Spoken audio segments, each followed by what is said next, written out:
Good morning, boys and girls. We're going to continue reading Mr. Lemoncello's library, but we have to read 3 chapters a day if we want to finish this book by the last day of school. So it's going to be a lot of reading, but there's still only going to be one question, don't worry. Okay, so today we are on chapter 19. "Oh, Mrs. Tobin," Akemi called out, "I need to use my library consultation." "You sure about this?" said Kyle. "That's the beauty of being a team. After we burn through mine, we'll still have yours." The hologram librarian appeared and advised Akemi that Huckleberry Finn by Mark Twain was the book located right underneath the holographic image of Dr. Seuss and the Cat in the Hat. After Mrs. Tobin vanished, Kyle and Akemi used their desktop computer to find the call number for Huckleberry Finn. Kyle grabbed a pen and scribbled it down on his palm. "Are you going to do what I think you're going to do?" said Akemi. "Yep, I'm going to float up there, hoist myself into that nook where the hologram is, reach over to the window, push it open, stick out my hand. Technically, I will have found my way out of the library. Nothing in the rules said that anything about how far outside we had to go to win. You could fall. I don't think so. I'm wiry, like a monkey." "Seriously, Kyle, it isn't worth it." Yes it is. Did I mention that I want to win?" "You should improvise a safety harness," suggested Sierra Russell. "Huh? Well, in this adventure book I read once, the hero was in a very similar predicament. So he removed the curled handset wires from several telephones, bundled them together, and made for a safety rope." 10 minutes later, Kyle, Akemi, and Sierra had stripped off the springy wires of a couple telephone headsets. Kyle looped the cables around his wrists and tied the others to the handrail over the hover ladder. When fully extended, the safety rope would stretch out a little more than 20 feet. "It should work." "Be careful up there," said Akemi. "Yeah," said Sierra Russell, who wasn't reading her book anymore. Apparently watching a real-life person risk his life by doing something really scary was one thing more exciting than reading. Kyle locked his feet into the hover ladder's ski boot brackets. "Here we go." Serious adrenaline raced through his body as he tapped the call number for Huckleberry Finn into the hover ladder's locator keypad. "When you open the window," said Akemi, "just shout, 'I found the way out,' and we win." "Right," said Kyle. "All 3 of us." "Huh? Hey, Sierra came up with a safety rope idea. She's on our team now, too." "Fine. Whatever. Just don't break your neck." "That's not part of the plan." Kyle pressed the enter button on the control panel. The platform floated up off the ground and drifted slightly to the right. "Be careful," said Akemi. "Watch it." "I'm not doing anything," said Kyle. "This thingamajiggy is doing all the work. I'm just along for the ride." Kyle gripped the handles as the platform rose higher and higher. He sailed past books by Tolstoy, by Thackeray. Tilting his head back, he looked up at the semi-transparent statues projected into the curved niches next to the arched windows. They were a weird mix. A thoughtful African-American man with a 3-piece suit and a bow tie, a guy with long curly hair, old-fashioned clothes, and a looking glass, a long-haired dude in a scruffy shirt hiding behind cutouts of the letters P and B, a bald guy with a beard. Since the statues were really holographic projections, they had chisel-type labels floating in front of the pedestals, identifying who all the famous people were. The ones closest to Kyle were George Orwell, Lewis Carroll, Dr. Seuss, and Maya Angelou. As he continued to climb, Kyle could hear the soft whir from the electromagnets invisibly lifting him toward the ceiling. And then he heard something much louder. "What a ridiculous idea!" Charles Chillington. He was standing on the second-floor balcony at the far side of the rotunda. "You know, Keeley, I thought about doing the same thing, but then I noticed something you obviously overlooked. There's a wire mesh security screen on the other side of those windows." The levitating platform stuttered to a stop. "Enjoy staring at the ceiling, Keeley. I'm off to win yet another game." Kyle ignored Chillington. He grabbed hold of the ledge beneath Dr. Seuss's berth. He tried to haul himself up, but his feet wouldn't budge. They were locked in place by those ski boot clamps. And this close to the skylights, Kyle could see that Chillington was right. There was a security screen on the other side of the windows. Kyle checked his wristwatch. It was 1 p.m.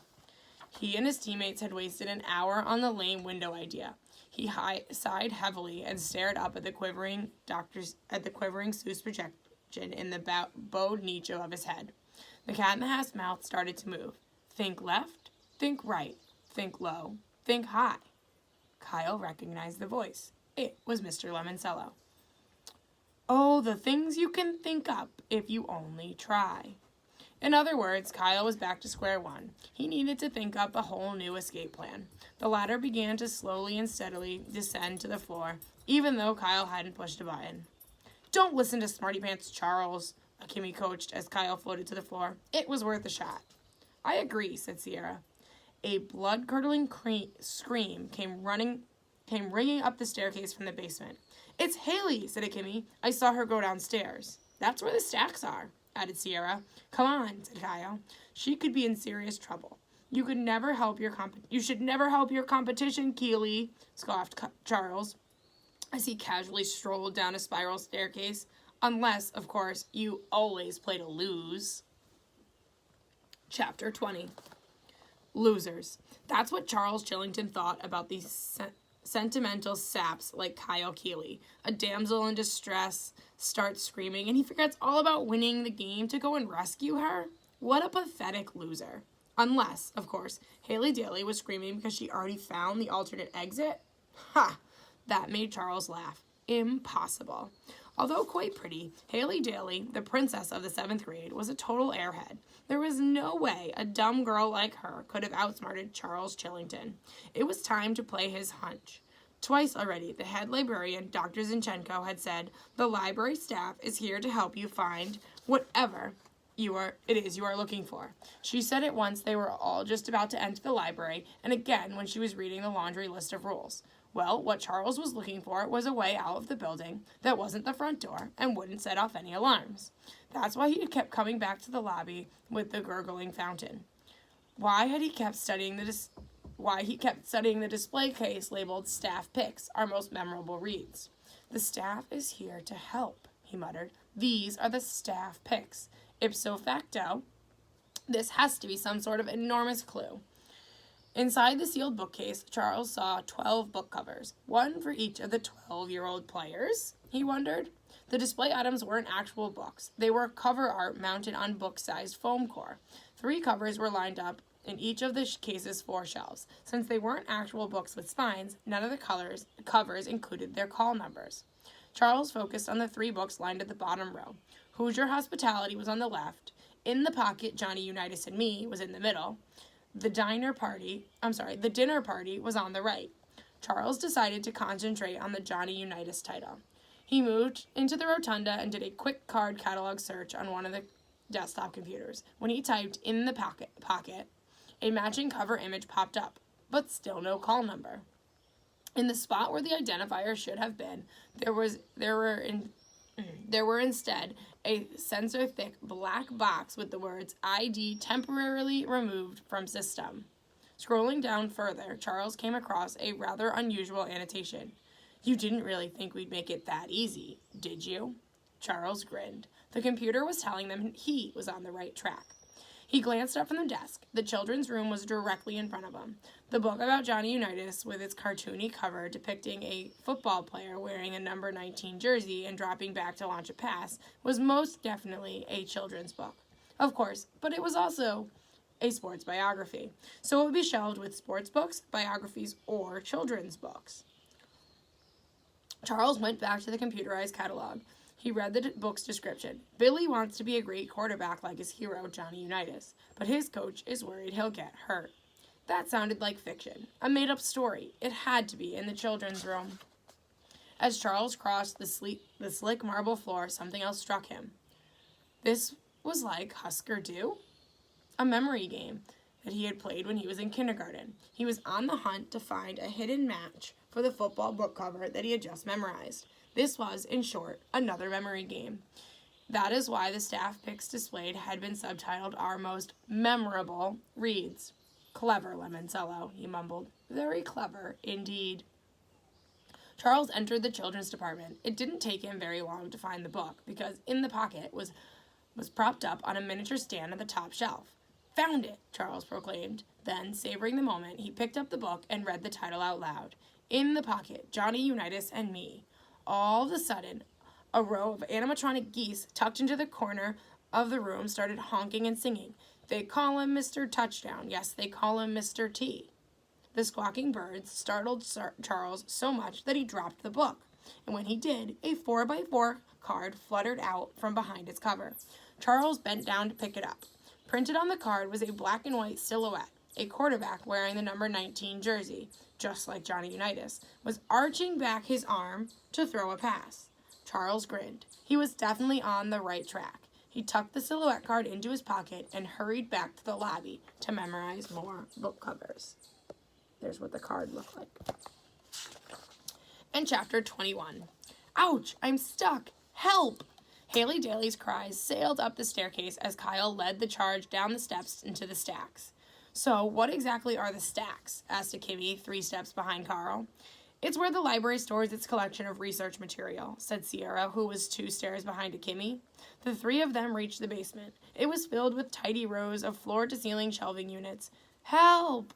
Haley sounded like she was on the far side of the room, behind the walls of the metal storage rack crowded with boxes, books, and bins. What is all of this stuff? Said Kyle, looking for a passageway, trying to figure out how to get to wherever Haley was. Mostly rare books and documents you can't check out, said Sierra, but if you fill out a call slip, you can use this material up in the reading room. With a whir and a whoosh and of its electronic motor, a shiny robot with the color of a stormtrooper in Star Wars scooted across the intersection between the bookshelves. It moved on tank treads that had looked like a shopping cart attached to its and had what looked like a shopping cart attached to its front. Let's follow that robot, said Kyle. It might know the fastest way to reach Haley. The trio dashed up a narrow pathway to where they saw the robot extending its quadruple-jointed mechanical arm to pluck a flat metal box out of a side compartment. The box had been stored in a section of shelving with a flashing LCD that read Magazines and Periodicals 1930s. Somebody upstairs wants an old magazine, said Kimmy. They are probably researching the Gold Leaf Bank building, said Sierra. I think it was built in the 1930s. Help! Screamed Haley. I'm stuck. Hang on, shouted Kyle. We're coming. Well, hurry up already. This way, said Kyle. They scampered along another aisle, turned right and saw Haley. Her hand jammed through a horizontal slot near the top of the basement wall. To reach it, she had to stand on an elevated treadmill, maybe 30 feet long. Since the thing was rolling, Haley was jogging in place so she wouldn't actually fall on her face. The high-tech conveyor belt was actually a series of rollers. 10 robot carts, staggered so no 2 were directly across from each other, were lined up on either side. I think it's an automatic book sorter, said Sierra. That laser beam near Haley's ankles probably scans a book tag and tells the conveyor belt which of the 10 sorting trays to shove it into. You guys, screamed Haley, hurry up and rescue me. Kyle stepped back to assess the situation. What is that slot you're hanging on to? What is that slot you're hanging on to? The bottom of the stupid book drop, said Haley, trotting on the treadmill. I saw it on the floor plan. People can walk up to it on the sidewalk and return their books, so I figured it had to lead down here. Smart move, said Kyle. You could crawl through the slot and escape. If you were the size of a book, Kimmy said sarcastically. I never got that far, said Haley. The minute I stepped onto this belt thing, it started moving. Probably a weight-activated switch. The book falls in, said Kimmy. The sorter starts up. Clever, said Kyle. Plus, it gives our game its first booby trap. Well, this game is no fun if you're the booby stuck in the trap, said Haley. Kyle turned to Sierra. We need to stop that belt so Haley can yank her hand out of the slot without falling on her butt or cracking her skull open. Have you ever read a book where the hero outwits an escalator or a rolling checkout belt in the grocery store or something? No, said Sierra. Not really. How about one where the hero just flips an emergency shut-off switch? Asked Kimmy. Because that's what I'd do, if I found one. Kimmy was standing next to a wall-mounted switch box.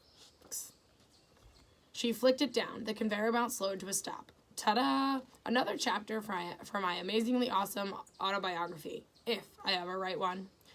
Haley yanked her hand out of the book return slot. It sort of popped when it finally sprang free. She collapsed to her knees on the frozen treadmill.